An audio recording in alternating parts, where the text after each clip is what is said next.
Hey YouTube, James here. I wanted to talk a little bit about lead eyes and using those to form 300 blackout.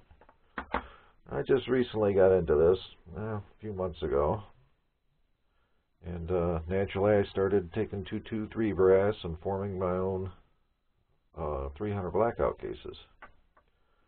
Well, the first thing I noticed about this is when I started forming my cases with the lead eyes,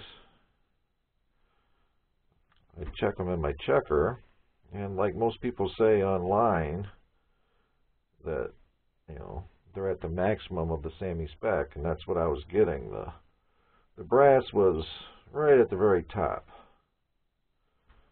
and I did try them out in the gun, and there was a few rounds that didn't fully chamber all the way, I guess you could say. The bolt didn't close all the way. And when I did pull the brass out, it was sticky, put it that way. So I went online. I was on the Midway site, and I was about ready to break down and buy a set of small base AR dies. But they were like $60.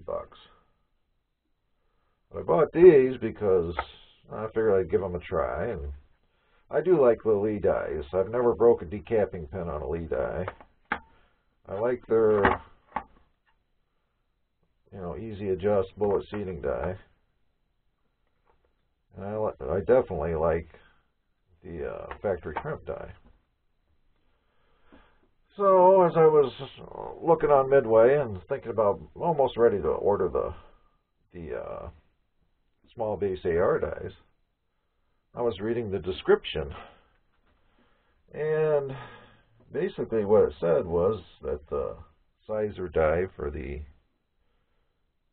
AR dies set the shoulder back a little bit, and it also came farther down on the brass to take out or smooth out the base of it, hence the small base. Well, I got to thinking of it. I said, well, I'll wait and I'll try something. So what I did was, I had several of these number 4 Lee shell holders, because I have a 380 die set and a 223 die set, and then I got another one for the 300 blackout set.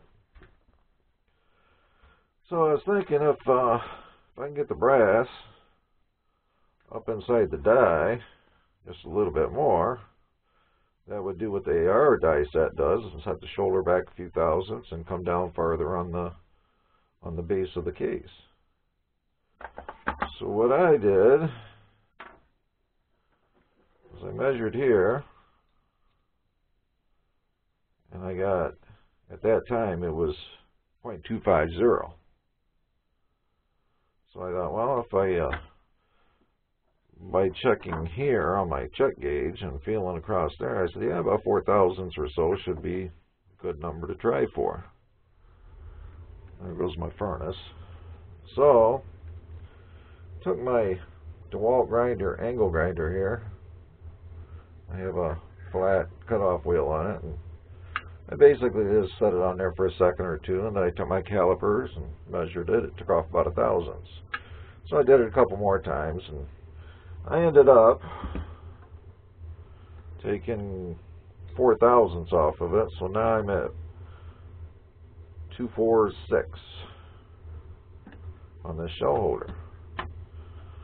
Well, then I stuck this in my press and screwed my die in all the way so it touched the top of the shell holder, and now I can just feel a little edge there, and fits my shell holder, put it that way. And anything that fits in this shell holder, or this gauge I should say, anything that fits into this chamber gauge should work in your rifle. So if anybody's out there and they have a set of lead dies and thinking about having to chuck out the money for a set of AR dies, you can get away by doing this. just make sure you measure your thickness right here and try to make a nice even grind on it. You could probably use a bench grinder or anything on the side of it. But anyway, this solved my problem, and I didn't have to buy a set of AR dies. So you got to do what you got to do sometimes. And another reason I got these too was because I'm cheap, and I bought these just before Christmas. They had a sale going on them. I get this complete die set for $25. So that's why I went ahead and bought it and said, well, I'll make something work. But anyway, if there's anybody out there that's having that problem where you're just not quite getting your cases to fit your gauge, that is an easy fix. You can either do it on the shell holder or you can do it on the die itself. You could take the expander ring out of there, or the decapper I should say, and grind it here also, but I wanted to be safe, and I figured this is only a $5 part. If it doesn't work, it doesn't work. But anyway, it worked for me. So if anybody else is out there having the same problem, that's an easy fix. Just grind that down about 4/1000ths and check it with your gauge. Don't go too far because you don't want it to go down below that line either. So I can still catch my nail there. I can catch my nail there. It's right in the middle of the Sammy specs. So anyway, hope that helps somebody out there. Thanks for watching.